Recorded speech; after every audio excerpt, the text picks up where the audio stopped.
All right, guys, let's get started on this test with problem number one. And already we have a very long problem, but let's not get nervous because it's number one, so it can't be too hard, okay?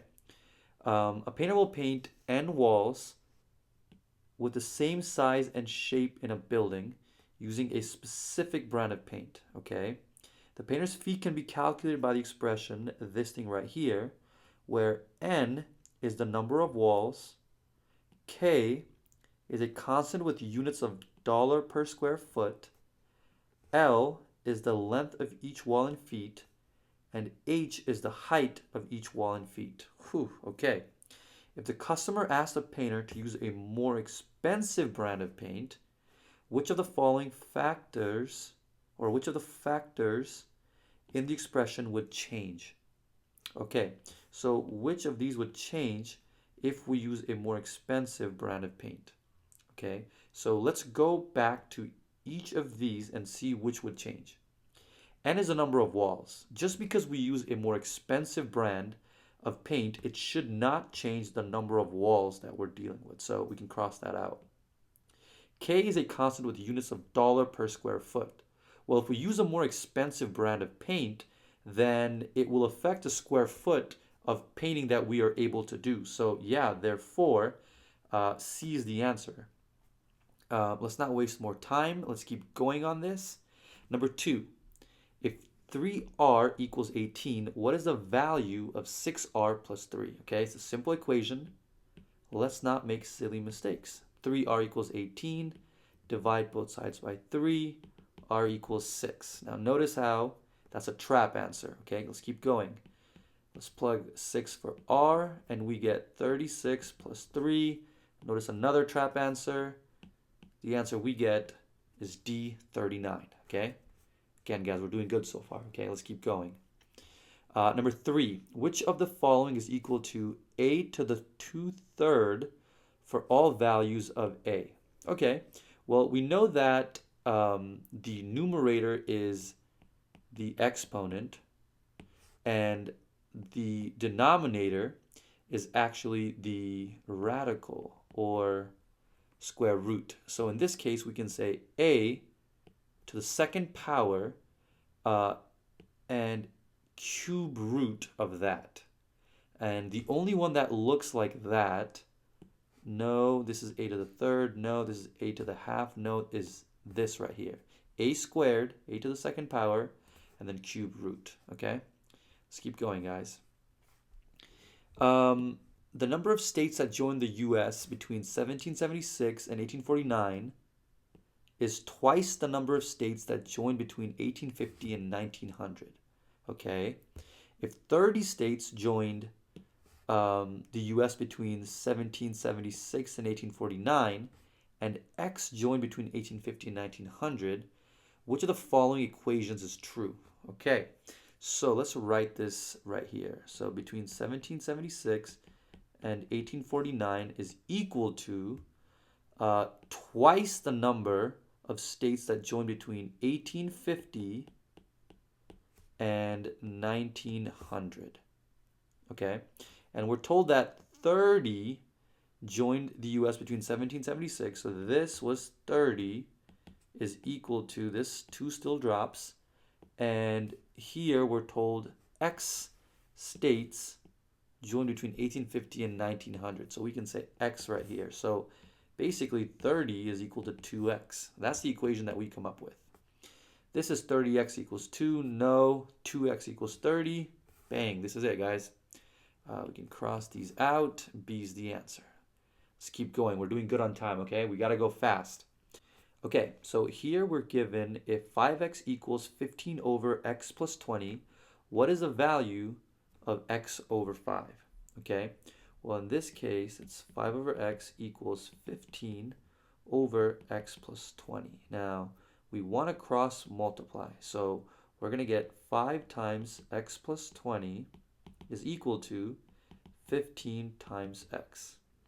We get 5x plus 100 equals 15x. Subtract 5x from both sides, and we get 100 equals 10x. divide by 10, x equals 10. Now, that's a trap answer, guys. We're looking for x over 5, 10 over 5, 2 is our answer. Okay, let's not fall for those tricks that they play on us. Okay, number 6. If x, y is a solution to the system of equation above, what is the value of x minus y? Okay, so this is a simple system of equations. So let's solve for it. Here I'm going to multiply the top by 3 and the bottom by 2. And I'm doing this to cancel the x out. Okay, so I end up with 3 times 2x minus 3y equals negative 14. And 2 times 3x minus 2y equals negative 6. Again, we're going to be distributing. So we get 6x minus 9y equals negative 42. On the bottom, we get 6x minus 4y equals negative 12. Okay, and we're subtracting, guys. Remember that. So 6x minus 6x, this is nothing. Negative 9y minus negative 4. Okay, so this is a little opposite that happens here. So we end up with negative 9 plus positive 4, which is negative 5y equals, here's negative 42 minus negative 12. Again, opposites. So we end up with negative 30. Divide both sides by negative 5. We get y equals positive 6. Okay, let's plug y back into this equation. So we get 3x minus 2 times 6 equals negative 6. 3x minus 12 equals negative 6. 3x, let's add 12 to both sides, equals positive 6. Divide both sides by 3. X equals 2. So we're looking for x minus y. 2 minus 6, that will be negative 4. Guys, now the questions are going to start going into medium level, so we got to stay focused and not make any silly mistakes, okay? Number 7. The function f is defined by a polynomial. Some value of x and f of x are shown in the table above, this right here. Which of the following must be a factor of f of x? Well, in order to be a factor of f of x, essentially, we want to figure out what is the value of x when y equals 0. So this is the input. This is the output. We can say this is x. We can say this is y. Now, the only place where the output is 0 is when x is 4. So essentially, we know that x equals 4. Now, in order for it to be a factor, we have to say x minus 4 equals 0. It's another way to rewrite this. So x minus 4 is our factor. Okay? Again, simple table that we have to analyze here. Let's go on to number 8. The line y equals kx plus 4, where k is a constant, is graphed in the xy plane. Okay? If the line contains the point CD, where c cannot equal 0 and d cannot equal 0, what is the slope of the line in terms of c and d? Okay, so we're told y equals kx plus 4. And this is essentially the same thing as y equals mx plus b, where slope, guys, is m. So in this case, slope is k. And so what we're going to do here is we're going to rewrite this. Now, c and d is the same thing as, so here we have c comma d, and here we have x comma y. Okay, so we're going to plug c and d into this. So we get d is equal to kx, or kc I should say, plus 4. Okay, this is how we can write this equation. Now let's solve for k, okay, which is the slope that we're looking for. Subtract 4 from both sides. D minus 4 equals k over c. Divide both sides by c. and we get d minus 4 over c equals k. And the only one that matches that is problem A. Okay, the key here is to understand that CD is the same thing as xy, and y equals mx plus b is the same thing as this. Okay, let's keep going, guys. Number 9. In the system of equations above, k is a constant and x and y are variables. Okay, for what value of k will the system equation have no solution? Well, we have to know that when we have no solutions, the slopes are the same. Okay, so let's rewrite these in y equals mx plus b format. So I'm going to actually take the y and put it on that side for both of them. So we get kx minus 4 equals 3y. And here we get 4x minus 7 equals 5y. I've simply rewritten expression 1 and expression 2. Okay, so 3y equals kx minus 4, and here we got 5y equals 4x minus 7. Again, we want to know for what value of k will the system of equation have no solution. So when are the slopes for this and this equation the same? So here what we can do is divide everything by 3, and here we're going to divide everything by 5. So we get y is equal to kx over 3 minus 4 over 3. And here we're given y equals 4x over 5 minus 7 over 5. All I've done is divided both sides by 3 and 5. We can ignore this because all we care about is the slope, and they need to be set equal to each other. So we get kx over 3 is equal to 4x over 5. Okay, let's cross multiply. We get 5kx is equal to 12x. We can divide both sides by 5x, and we get k is equal to 12 over 5. Okay. Okay, we're making progress, guys. We're now entering, some of the harder medium slash hard problems. So again, let's focus more on this, and we're halfway there. Okay. Okay, so for number 10, we're told that in the xy plane, the parabola with the equation y equals x minus 11 squared intersects the line with the equation y equals 25 at 2 points, A and B. So what is the length of AB? Okay, well, we're told that y equals x minus 11 squared and y equals 25. So we can set these two equations equal to each other to figure out what these points A and B are. So we get x minus 11 squared equals 25. We're going to square root both sides. We get x minus 11 equals plus or minus 5. The square root and the square cancel each other out, by the way. So we're now going to add 11 to both sides. And we get x equals 5 plus 11, or negative 5 plus 11. 16 or 6.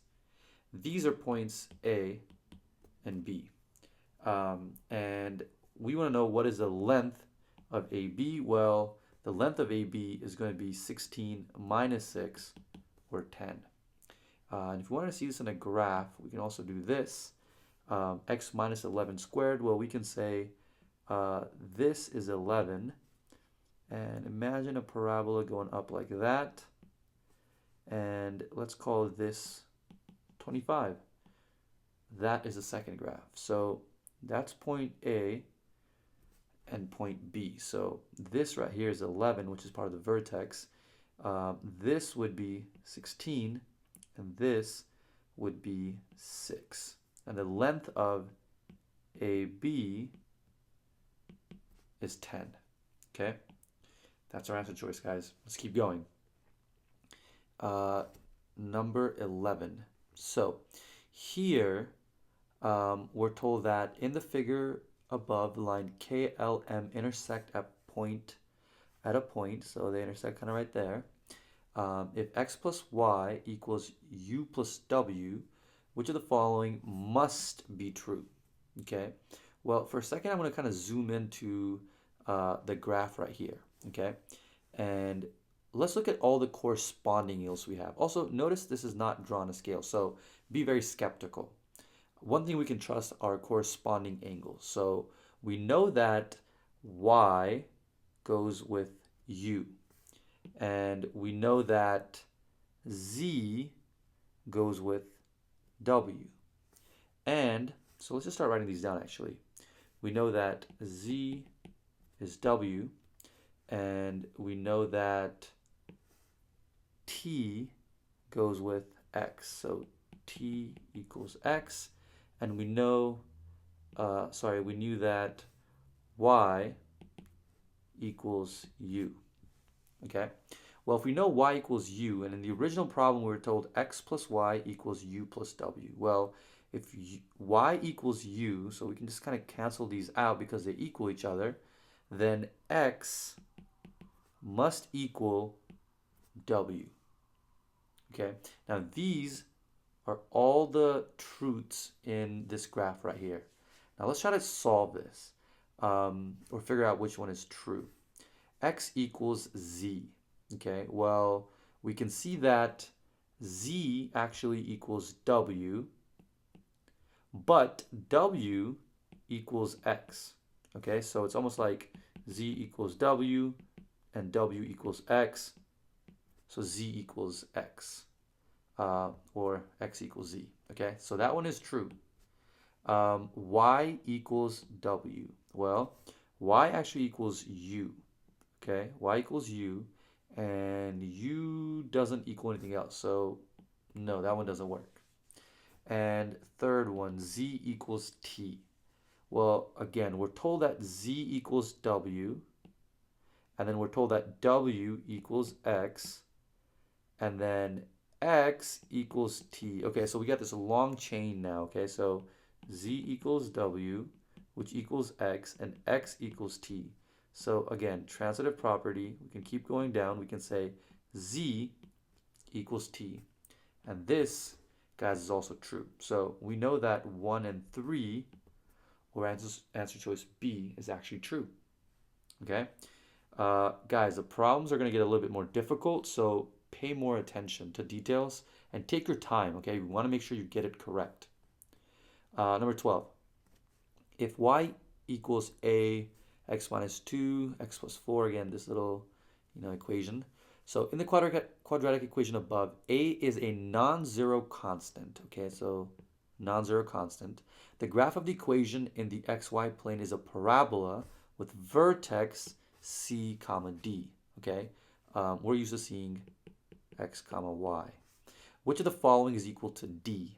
Okay, well, we want to know what d or y is equal to. So in order to figure out what y is equal to, we got to figure out what x is equal to.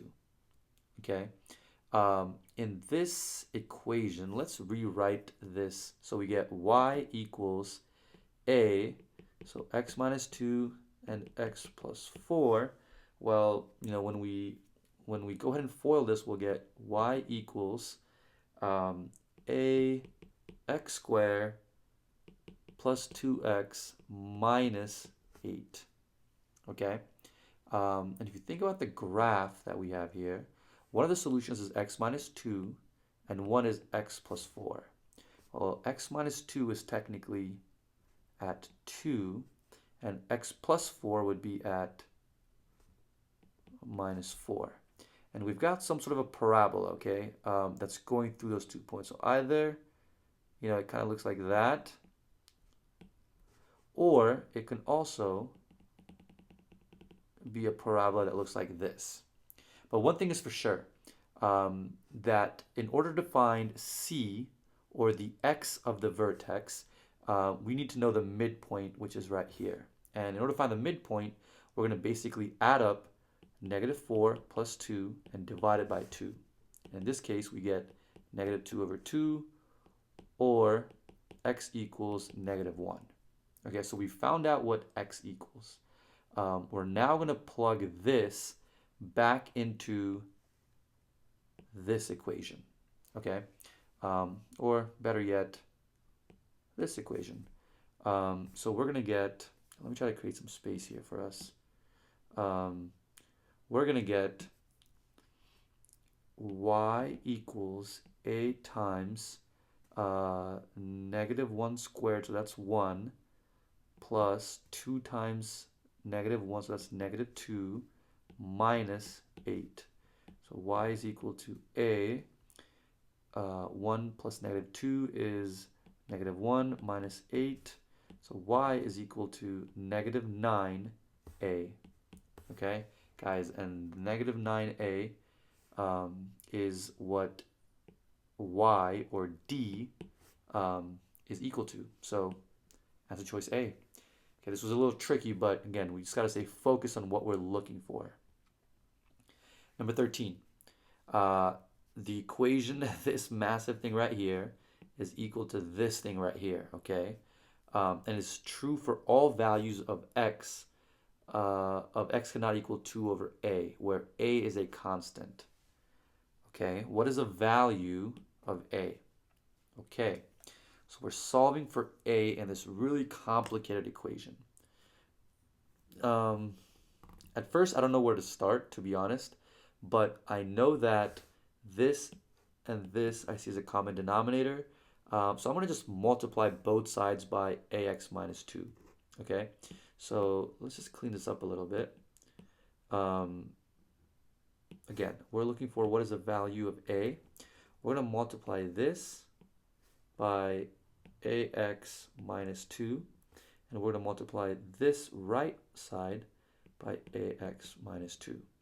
Notice that ax minus 2, the numerator and the denominator will cancel out. And here, we're going to distribute that, and then ax minus 2 will cancel on the bottom over here. So we end up with 24x squared plus 25x minus 47 equals ax minus 2 times -8x minus 3 minus 53. Okay, now again, guys, we're solving for a. Remember that, okay? Here we've got a quadratic equation, 24x squared, and here we've got to multiply these two things and get 24. Now, the only thing I can think of that a would be when you multiply by -8 to get 24x squared is, so essentially 24x squared, and we have ax minus 2 and -8x minus 3. The only way to get 24x squared with ax and -8x is to make a -3, because -8x times -3x times -3x, that's an ugly 3, is equal to positive 24x squared, or what we have on the left side. So honestly, we don't even have to solve this whole thing. We know that x, or sorry, a in this case, has to equal -3, okay? Again, these questions don't tend to be hard. They just seem to be a little tricky. Be patient with it, okay, guys? Okay, what are the solutions to 3x squared plus 12x plus 6 equals 0? Now, we should just do the quadratic equation and get this problem. Okay, let's divide everything by 3. So we get x squared plus 4x plus 2 equals 0. A equals 1, B equals 4, and C equals 2. Okay?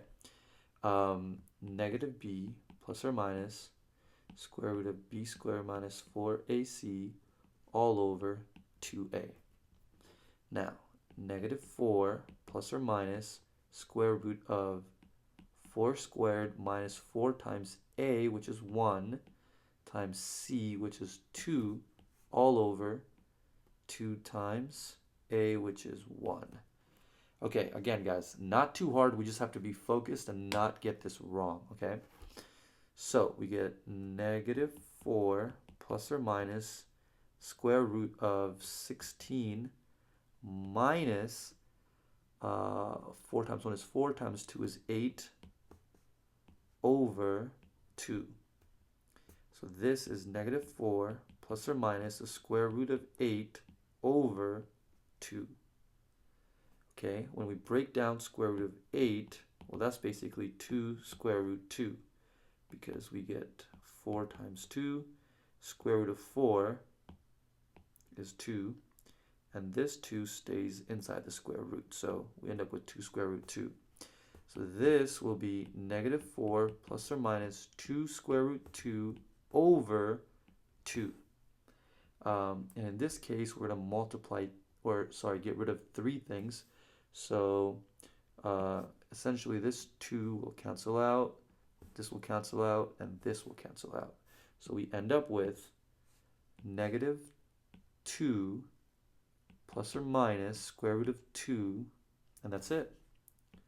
Okay, I know we divided by 3 over here, and the answer choice, this is what we have. And we can also see that this answer choice D is just the same thing but multiplied by 3. Now, we do not have to multiply by 3 just because we divided by 3 here. So D is actually a trick answer choice. We're going to stick with answer choice A. Okay, now let's go on to what they deem is the hardest problem on the test. Number 15. The equation above shows how a temperature F measured in degrees Fahrenheit relates to a temperature C measured in degrees Celsius. Based on the equation, which of the following must be true? Okay, so we've kind of seen this before in, chemistry or biology class, and maybe even math class. And they want to know, based on this equation, which must be true. Okay, well, let's go through it. 1.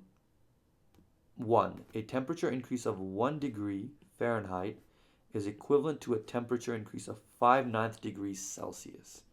Okay, well, let's think about it for a second, okay?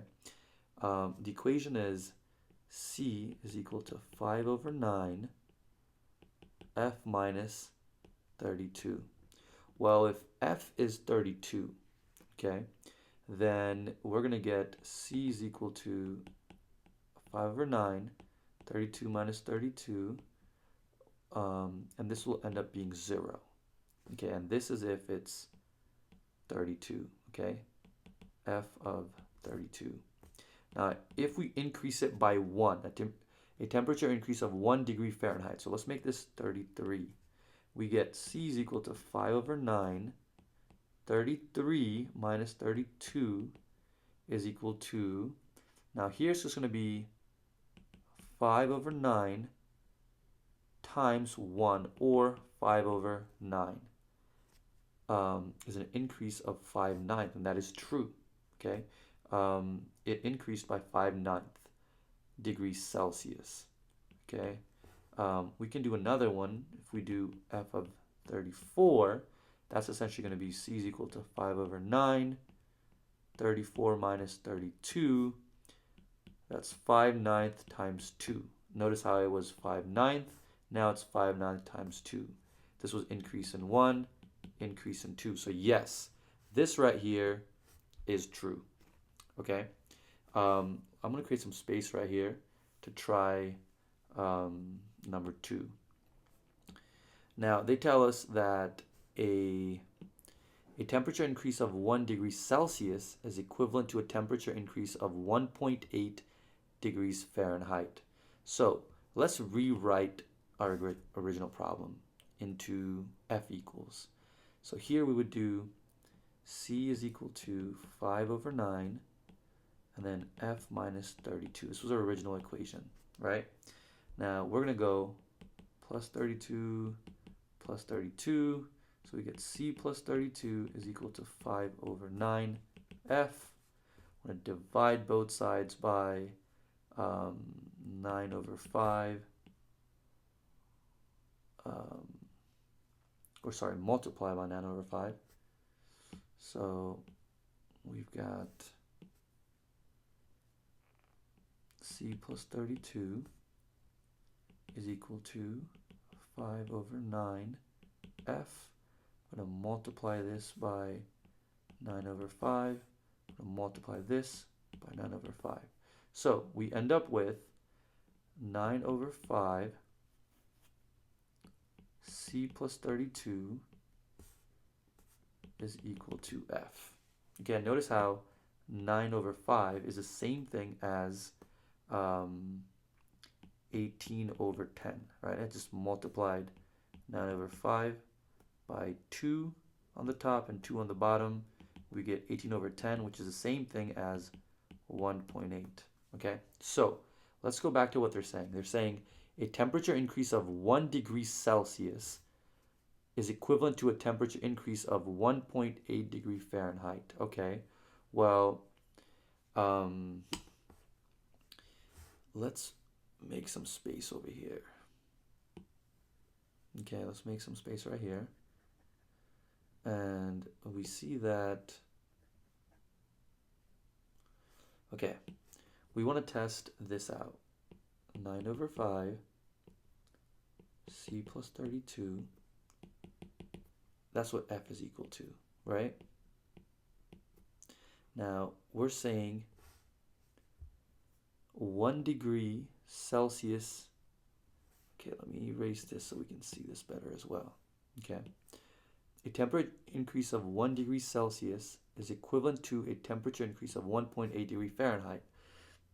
So let's say originally C equals negative 32. Well, if that's the case, we would get 9 over 5 times negative 32 plus 32, and that would be 0, right? 0 times 9 over 5 would give us 0. Now let's say an increase of 1, so we would actually go to negative 31. Now it would be 9 times 5, negative 31 plus 32. Now this is going to be 9 over 5 times 1. Notice how a increase of 1 degree Celsius yields an increase of 9 over 5 or 1.8 degrees Fahrenheit. So this is also true. Okay, finally, a temperature increase of 5/9 degree Fahrenheit is equivalent to a temperature increase of 1 degree Celsius. Well, that's not true. We know that a temperature increase of 1 degree Fahrenheit is equivalent to, let me just clean this up a little bit. We know that a temperature increase of 1 degree Fahrenheit is equivalent to a temperature of 5/9 degrees Celsius. So the 5/9 to 1 degree Celsius is actually false. So we can stick with 1 and 2 being right, and the only one that works for is D. Okay, so we're done with all of this, guys. It's been tough, but we got to keep going. Okay, now it's the fill-in responses. Number 16. Okay, if x is greater than 0, what is one possible solution to the equation above? Okay, well, this is going to be x to the third times x squared minus 5 is equal to negative 4x. So we get x to the 5 minus x to the minus 5x to the third equals minus 4x. We get x to the fifth minus 5x to the third plus 4x equals 0. Let's take an x out of the whole thing. We get x to the fourth minus 5x squared plus 4 equals 0. Okay. We can see here that we have a square that we can take out. Okay. So essentially what we can do is we can do x squared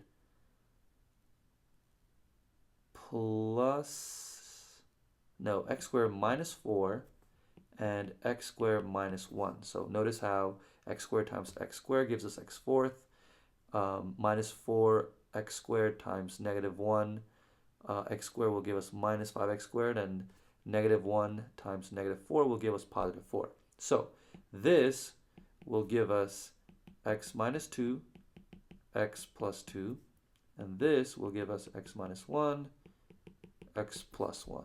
So x is equal to 2 or negative 2, or negative 1 or 1. Well, let's stick with 1 as our answer choice. Okay. Number 17.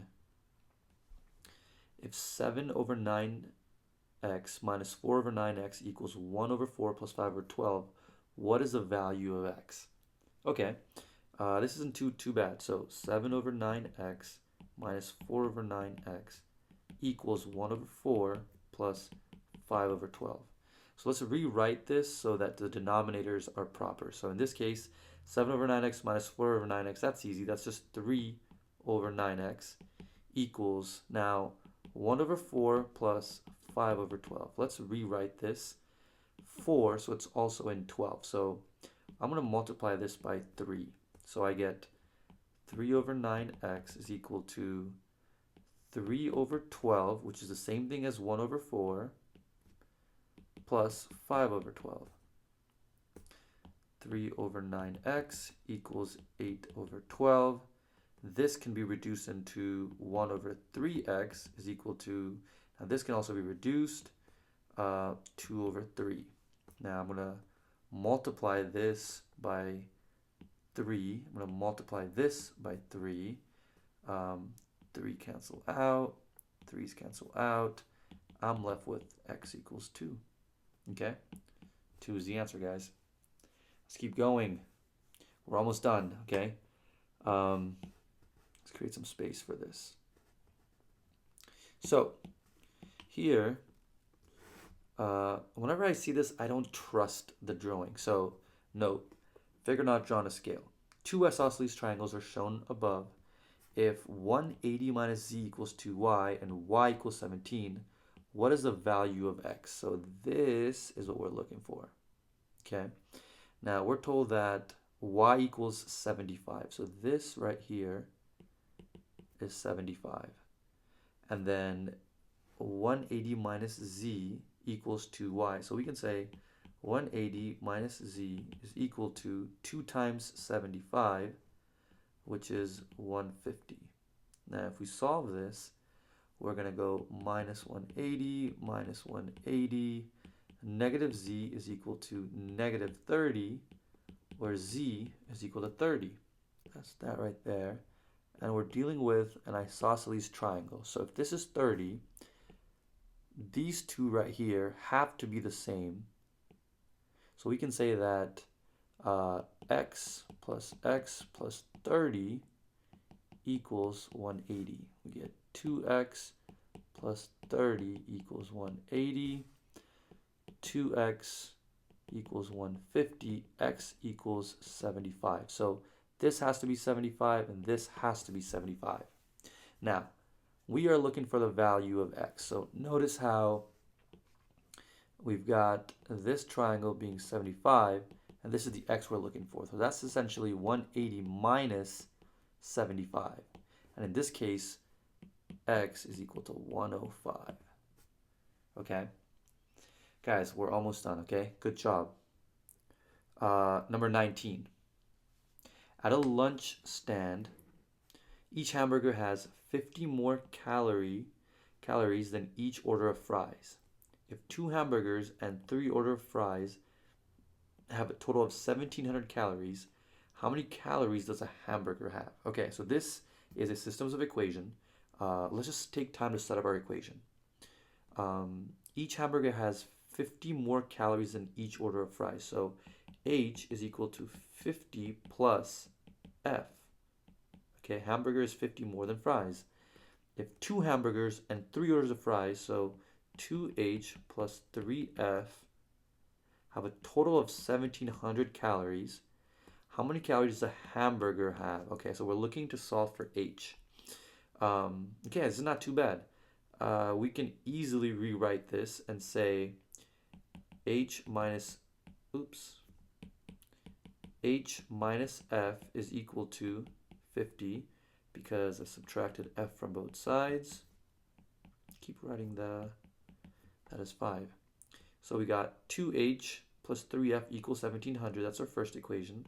And our second equation is h minus f equals 50. Okay. Let's go ahead and multiply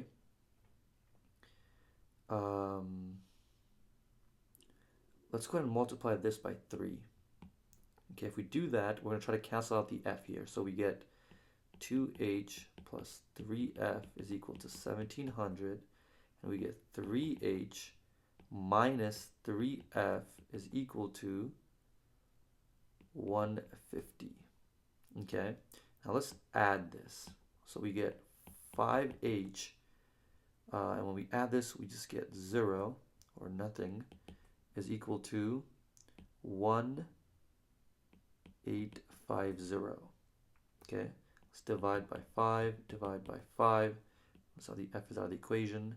We get h is equal to 5 goes into 18 3 times, with 3 left over, and it goes into 35 7 times, and 0. So h is equal to 370.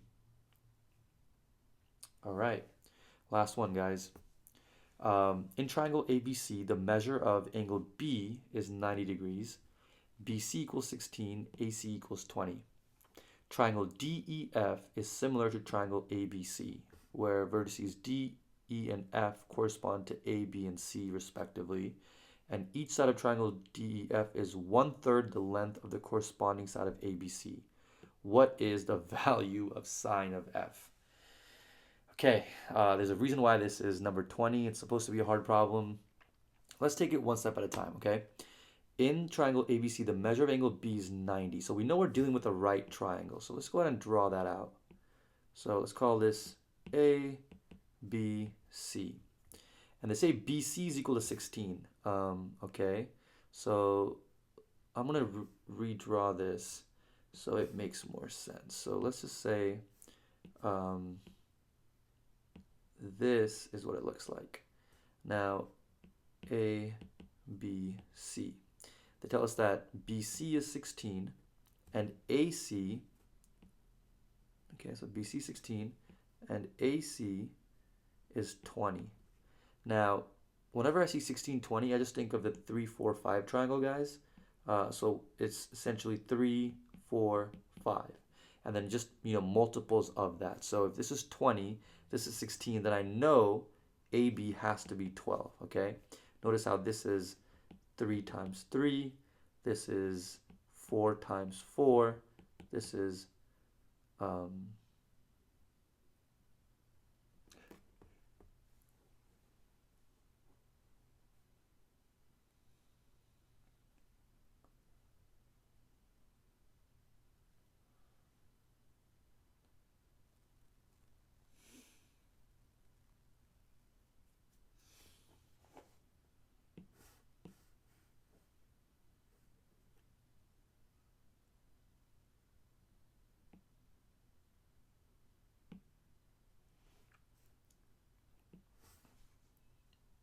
so let's draw this one out. So we're going to get a right triangle. We know that this is A, B is 90 degrees, and this is C. Now they tell us that BC is 16, AC is 20, and guys, this is a 3, 4, 5 triangle. Whenever you have right triangles, this is a special triangle where one side is 3, one is 4, and the hypotenuse is 5. Okay, and there'll always be multiples of 3, 4, and 5. So notice how this is just 5 times 4. This is 4 times 4. So this right here, AB, has to be 3 times 4, or 12. So we know that AB is 12. Okay, so that's triangle number 1. Okay, now they tell us triangle DEF is similar. Now that's a big word in geometry. Similar to ABC, where D, E, and F correspond to A, B, and C. And DEF is 1/3 each length of the corresponding side of ABC. Okay, well, let's draw D, E, and F. So that's D, E, and F. Now, everything is 1/3 the length of the corresponding side. So if this was 20, this is going to be 20 over 3. This is going to be 16 over 3. And this is going to be 12 over 3. Now they want to know what is the sine value, what is the value of sine f? Well, I'm looking at this right here. Sine, sine is so, ka, toa. So sine is opposite over hypotenuse. So sine of f, so we're looking at the opposite, which is this. So 12 over 3 divided by the hypotenuse, which is 20 over 3. 20 over 3. So 12 over 3 divided by 20 over 3 is the same thing as 12 over 3 times, we can flip it, 3 over 20. 3's cancel out, and we end up with, this goes, 4 goes into both of them, 3 over 5. The solution is 3 over 5.